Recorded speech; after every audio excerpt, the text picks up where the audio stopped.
అధికారులది తప్పనట్లేదు, వెళ్ళి స్ట్రక్చర్ ని కూల్చేస్తూ ఉన్నారు. తప్పు ఎవరు చేసినట్లు, శిక్ష ఎవరికి వేస్తున్నట్లు అనే ప్రశ్నకి మీ సమాధానం? లేదు, చాలా కరెక్ట్ అండి. ఇప్పుడు ఎందుకంటే దీంట్లో అధికారులని ఇప్పుడు మేము బాధ్యుల్ని చేస్తూ కూడా ఆల్రెడీ ఈ రోజే మేము తయారు చేసాం రిపోర్ట్స్ కూడా. ఆ కన్సర్న్ పోలీస్ స్టేషన్స్ లో కూడా ఫైల్ చేస్తున్నాం. ఫైల్ చేసి అధికారులను కూడా ప్రాసిక్యూట్ చేయడానికి చేస్తున్నాం. రేపు హైడ్రా పోలీస్ స్టేషన్ వచ్చిన తర్వాత మేమే ఆటోమేటిక్ గా ప్రాసిక్యూట్ చేస్తాం. సో చేసిన అధికారులని వదిలే పరిస్థితి ఉండదు. ఎందుకంటే ఇప్పుడు దొంగ సర్వే నెంబర్లు వేసి ఈ ఇరిగేషన్ ఎన్ఓసి ఇవ్వకున్నా కానీ కూడా, అది చెరువులో ఉన్నా కానీ కూడా దానికి పర్మిషన్స్ ఇచ్చి చేస్తే కనుక అధికారి డెఫినెట్ గా అతను తప్పిదాన్ని మనం 100% గా దాన్ని ప్రాసిక్యూట్ చేసేటువంటి తప్పిదం కింద తీసుకుంటాం అనమాట. సో మనము అది ఆఫీసర్స్ లేకపోతే సంబంధించిన కన్సర్న్ ఎవరైతే గనక ఇట్లా ఆథరైజ్ చేశారో వాళ్ళని 100% అది చేస్తాము. దాంతోపాటు మీరు అన్నట్టు ఏంటంటే ఇప్పుడు కొన్ని ఉంటాయి, ఏది చాలా మంది లేఅవుట్ ఎప్పుడో వేసి ఉంటారు, వేసి ఎప్పుడో వాళ్ళు 50 ఏళ్ల క్రితం లేఅవుట్ వేశారు, వేస్తే చెరువులో వచ్చిన తర్వాత ఎప్పుడో కట్టిన దాన్ని మేము ఇప్పుడు దాని మీద ఏం పోవట్లేదు కదా. అప్పుడు ఆ టైంలో ఇచ్చారంటే అప్పుడు కూడా ఉన్నది. FTL అనేది ఇప్పుడు కొత్తగా వచ్చింది నోటిఫికేషన్, ఇప్పుడు అయిందేమో కానీ FTL అనేది చెరువు నుంచి మొదటి నుంచి కూడా ఉంటుందన్నమాట. మీరు మెమోరీస్ ఆఫ్ లేక్స్ అని ఉంటాయి. మెమోరీస్ ఆఫ్ లేక్స్కి వెళ్తే కనుక మీకు ఉస్మాన్ సాగర్ 1920లో పెట్టినప్పుడు మోక్షగుండ విశ్వేశ్వరయ్య గారు హైదరాబాద్ ఫ్లడ్ మేనేజ్మెంట్ కోసము, డ్రింకింగ్ వాటర్ పర్పస్ కోసం 1920లో కట్టినటువంటిది అది. అప్పటి నుంచి FTL కాన్సెప్ట్ ఉంది. బట్ నోటిఫై చేసింది సబ్సిక్వెంట్గా అయ్యిండొచ్చు కానీ నోటిఫికేషన్ అనేది పబ్లిక్ డొమైన్లో పెట్టడం. బట్ FTL అనేది అప్పుడు మనకు చూస్తే ఉంటాయి, ఏది పోల్స్ లెక్క పెట్టి స్తంభాల లెక్క, అది మన కడీల లెక్క పెడతారు, పెట్టి మీకు అది దట్ ఈస్ అది కూడా నోటిఫికేషనే. ఆ చుట్టుపక్కల అందరికీ తెలుసు ఇది ఎక్కడ FTL ఎక్కడ ఉంటుంది, ఎక్కడ దాకా రావచ్చు, ఎక్కడ దాకా కట్టవచ్చు అనేది కూడా. బట్ ఇది పబ్లిక్ డొమైన్లో పెట్టేదానికి నోటిఫికేషన్ ఉంటుంది. పాత వాటిల్కి లేఅవుట్స్ ఇచ్చారు, వాటిల మీద పోవాలనేది అలా కాదు. మనం దీన్ని చాలా క్లియర్గా సెగ్రిగేట్ చేస్తాం. సెగ్రిగేట్ చేసినప్పుడు ఎవరైతే గనక ఇప్పుడు మీరు చూసారు, మేము చేసిన అన్ని కూడా మీరు ఒకసారి చూస్తే అర్థమవుతుంది. ఏం చేసాము, అప్కమింగ్ స్ట్రక్చర్స్ని డిమాలిష్ చేసాం. ఏది చందానగర్లో కానీ, లేకపోతే నిజాంపేటలో కానీ, లేకపోతే గనక చింతల చెరువులో గనక మీరు చూస్తే గనక చిన్న చిన్న షెడ్స్ లాగా వేసి వెనకాల బ్యాక్గ్రౌండ్లో ఒక లీడర్ ఉండి అతను వీళ్ళని ముందు పెట్టి చేసిన దాన్ని డిమాలిష్ చేసాం, FTLలో వచ్చిన వాటిని. సిమిలర్గా గండిపేట దగ్గర ఉన్నటువంటి వాటిల్లో కూడా అక్కడ రిసార్ట్స్, పెద్ద పెద్ద రిసార్ట్స్ వచ్చాయి, దానికి సంబంధించి కూడా డిమాలిష్ చేసాం. బొమ్మూరుకు దావులలో కూడా అప్కమింగ్ స్ట్రక్చర్స్ ఏదైతే కనుక కడుతున్నారో ఆ పక్కన కట్టినవి ఆల్రెడీ ఎప్పుడు ఉన్నాయి 3-4, దాన్ని డిమాలిష్ చేయలేదు, కడుతున్న దాన్ని డిమాలిష్ చేశాం. సో మీకు చూస్తే అట్లానే ఎన్ కన్వెన్షన్ని డిమాలిష్ చేయడానికి కూడా ఎందుకు కారణం, అదే ఆ కన్వెన్షన్ దానికి పర్మిషన్స్ లేవు. పర్మిషన్స్ లేకుండా FTLలో ఉంది. సో FTLలో ఉందా లేదా ఇదంతా అనేది డిస్కషన్ పేపర్స్ మీద ఉండొచ్చేమో కానీ అక్కడికి వెళ్ళి చూస్తే ఎవరికైనా కానీ ఒక నేకెడ్ ఐకి మనకు అర్థమైపోతుంటుంది. ఆ నీళ్ళల్లో వచ్చి అలలు వచ్చి అక్కడ గోడకి ఏది రిటెన్షన్ వాళ్ళకి తగులుతున్నప్పుడు అది చెవుల్లో ఉందా లేదా అనేటువంటి గుడ్డని చెప్పగలుగుతాడు అనమాట. 2 సార్లు ఎక్స్ వేదికగా 1 అంగుళం గజం స్థలం కూడా నేను కబ్జా చేయలేదు, లేదంటే ఎంక్రోజ్ అవ్వలేదు, పక్కాగా పట్టా ల్యాండ్ తీసుకుని నేను అక్కడ కన్స్ట్రక్షన్ చేశానని చెప్పి నాగార్జున చెప్తున్నారు. మోరోవర్ స్టే కూడా రాలేదని మీరు అన్నారు, వచ్చిందని అక్కడ నుంచి వస్తుంది. ఏం జరిగింది అసలు నోటీసులు ఇచ్చారా ఫస్ట్ ఆఫ్ ఆల్ మీరు ఎన్ కన్వెన్షన్ కి? పట్టా ల్యాండ్ అనేది ఫస్ట్ ఒక దానికి మనం క్లియర్గా ఉండాలి. పట్టా ల్యాండ్ అనేది మీరు చూస్తే గనక శిఖం పట్టాస్ అంటారు.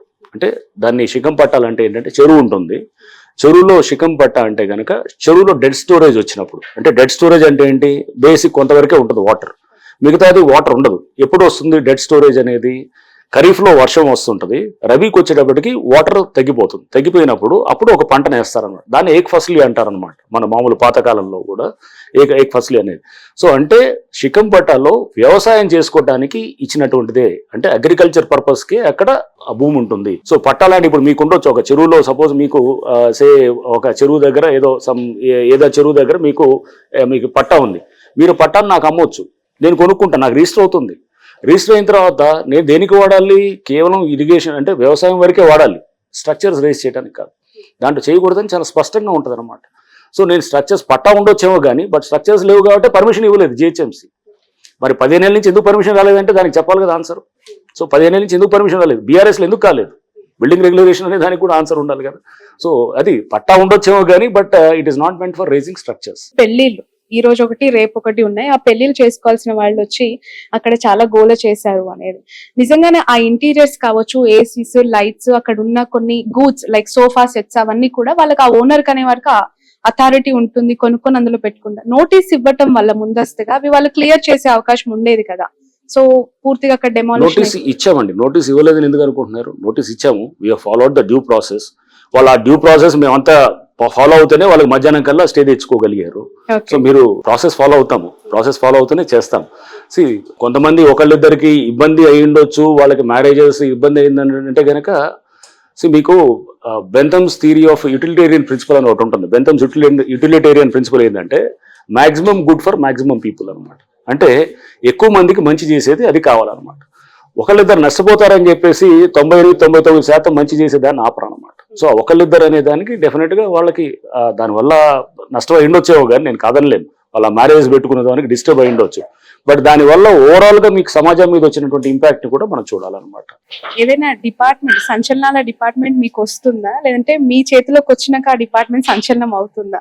నాకు ముందు నుంచి కూడా ఒక క్యూరియస్. రంగనాథ్ గారు ఏది చేసినా ఒక సంచలనం. చివరికి ఈ రోజు మీ ఇంటి దగ్గర సెక్యూరిటీ పెడితే కూడా అది ఒక వార్త అయిపోయింది స్టేట్ వైడ్ గా కూడా. మెడికో ప్రీతి ఇష్యూ, అమృత ప్రణయ్ ఇష్యూ అవ్వచ్చు, లేదంటే ట్రాఫిక్ ఇష్యూ, కార్స్ కి బ్లూ ప్రింట్ కి సంబంధించి అప్పుడు చాలా సెన్సేషనలిజం అయింది. ఇప్పుడు హైడ్రా కూడా అదే కోలోకి వచ్చేసింది. అంటే సెన్సేషన్ ఎందుకైతే నాకు తెలియదు కానీ, బట్ నేను ఒక స్టెప్ 2-3 స్టెప్పులు ముందుకు వెళ్తాను. సపోజ్ మీరు ఒక గాంజాది నల్గొండలో ఉన్నప్పుడు గాంజాది పట్టుకున్నాం అనుకోండి, అక్కడతో ఆపేది ఉండదు అనమాట.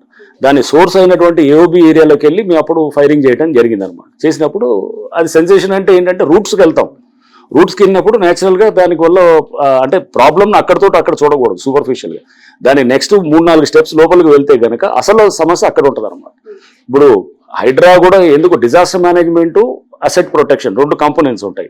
డిజాస్టర్ మేనేజ్మెంట్, డిజాస్టర్ రెస్పాన్స్ అనేది ఓకే. మామూలుగా మీరు ఇంతకుముందు టిపికల్గా వర్షం పడితే కనుక పారలు పలువులు పట్టుకొని రోడ్డు మీద మ్యాన్హోల్స్ పక్కన చేసేది. నేను ట్రాఫిక్లో 5 ఏళ్ళు ఉన్నాను. నేను డీసీపీగా చేశాను అండ్ సిటీ ట్రాఫిక్ చీఫ్గా చేశాను. సో నాకు తెలుసు ట్రాఫిక్ సమస్యలు ఎలా ఉంటాయనేది కూడా ఈ వర్షం వచ్చినప్పుడు. బట్ సమస్య అక్కడ కాదు, సమస్య ఇక్కడ ఉంటుంది అనమాట. ఏది అసెట్ ప్రొటెక్షన్ దగ్గర, ఏది చెరువులు ఆక్రమించుకోవటం, నాళాలంతా మొత్తం ఇది ఆక్రమించుకోవటం తోటి సమస్య అక్కడి నుంచి వచ్చేది. మనకు కనపడేది కాజ్, ఇది ఎఫెక్ట్ అక్కడ అనమాట. సో అందుకోసం మనం ఎప్పుడు కూడా రూట్ కాజ్లోకి వెళ్లాల్సిందే తప్పు కానీ పైన కనబడే సూపర్ఫిషియల్ ఎఫెక్ట్ మీద మనం ఉండకూడదు. హైడ్రా అనౌన్స్ చేసిన మరుక్షణమే మీకు కంప్లైంట్స్ ఏ స్థాయిలో వస్తున్నాయి, ఎలాంటి కంప్లైంట్స్ ఎక్కువగా వస్తున్నాయి సార్? మోర్ ఓవర్ ఈ డిపార్ట్మెంట్ ఇంతకు ముందు కూడా EVDM enforcement and vigilance directorate గా కొనసాగింది. అందులో వచ్చిన ఫిర్యాదులు కూడా మీరు కన్సిడరేషన్ చేసి వాటిపైన చర్యలు తీసుకోవడం జరుగుతుందా? ఉంటుంది. కంప్లైంట్స్ అనేసి ఎట్లా ఉంటుందంటే, మనము కంప్లైంట్స్ అనేది మనం ఒకసారి వర్క్ తోటి ట్రస్ట్ బిల్డ్ చేసామనుకోండి, పబ్లిక్ కూడా నమ్మకంతో వస్తారు, వచ్చి చెప్తారు. బట్ ఎక్కువ కంప్లైంట్స్ వచ్చినప్పుడు కూడా ఫ్లడెడ్ విత్ కంప్లైంట్స్ కూడా మనం అన్ని హ్యాండిల్ చేయలేకపోతే కూడా కష్టం అవుతుంది. సో ఇప్పుడు అందుకోసం ఆర్గనైజేషన్ గ్రో అవుతుంది. సో మీరు త్వరలో గవర్నమెంట్ నుంచి కూడా మాకు పెద్ద ఎత్తున కూడా సిబ్బంది కూడా ఇస్తున్నారు.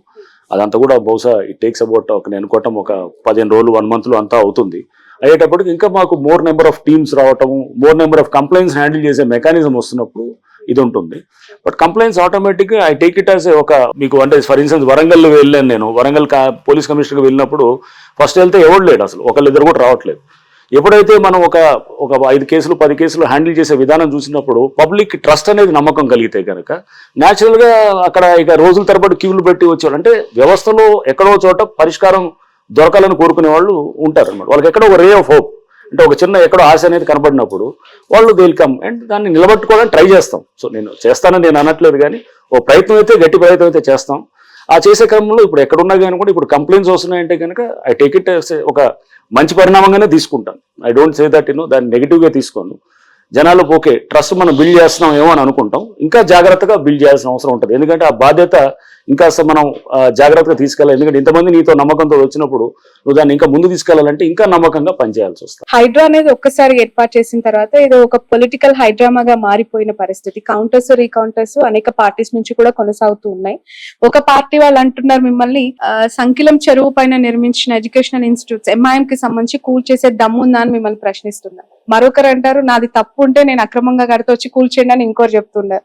అసలు మీకు ఏం ప్రెషర్ అనిపించట్లేదా సార్? ఈ పొలిటికల్ అఫిలియేషన్ ఏ విధంగా డ్రైవ్ చేస్తుందండి? దానికి పొలిటికల్ ఎవరికి వాళ్ళు మీకు దమ్ముందా, మీకు ఇది ఉందా అది ఉందా అనే దానికి నేను రియాక్ట్ కాదలుచుకోలేదు. అవన్నీ కూడా ఎవరికి వాళ్ళు వాళ్ళ పొలిటికల్ వాళ్ళ కంపల్షన్సో లేకపోతే వాళ్ళ ఇంట్రెస్ట్ని డ్రైవ్ చేసుకోవడానికి చేసేటటువంటి వాటికి I don't need to react ఎవరికి కూడా.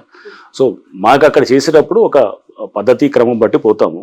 సో డెఫినెట్గా ఎఫ్టీఎల్లో ఒక ఎడ్యుకేషన్ ఇన్స్టిట్యూషనో లేకపోతే ఇది వచ్చినప్పుడు దాన్ని 100% దాని మీద యాక్ట్ చేయాల్సి వస్తుంది. బట్ చేసే క్రమంలో చాలామంది పిల్లలు ఉంటారు, చాలామంది వాళ్ళ అకాడమిక్ లైఫ్ ఉంటుంది, కాలేజెస్ ఉంటారు, స్టూడెంట్స్ ఉంటారు, స్కూల్స్ ఉంటాయి. సో వాళ్ళని ఒక బిల్డింగ్ మనం ఏది డెమాలిష్ చేసి మనం ఏదో విజయ గర్వంతో ఇది ఏదో FTL లో మొత్తం తీసామని అంటే కనుక పొరపాటు.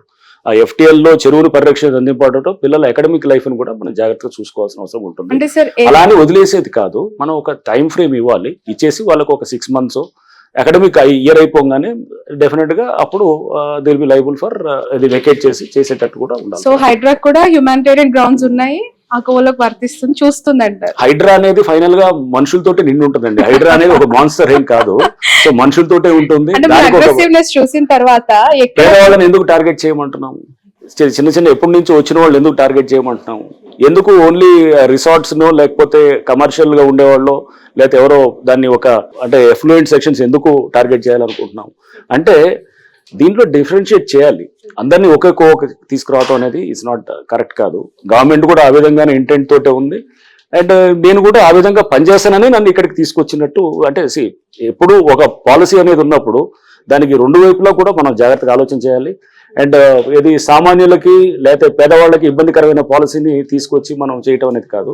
ఈ సిస్టమ్ని మ్యానిపులేట్ చేస్తున్న వాళ్ళ మీద మనం డెఫినెట్ గా మనం హార్ష్ గా యాక్ట్ చేయాలి. సార్ ఈ ఎంటైర్ ప్రాసెస్ లో ఈ హైడ్రాకి సంబంధించి ఒక పొలిటికల్ కౌంటర్ సార్, దీనికి మీరే చాలా గట్టిగా సమాధానం చెప్తారా లేదంటే కౌంటర్ ఇస్తారా అని నేను ఈ క్వశ్చన్ అడుగుతున్నాను. ఎవరో కాల్చాలనుకున్న గన్ రంగనాథ్ గారి భుజం పైన పెట్టి కాలుస్తున్నారు అని చెప్పి మాట్లాడే వాళ్ళకి మీరు ఇచ్చే సమాధానం? వచ్చే టైమే చెప్తుంది ఇవన్నీ కూడా.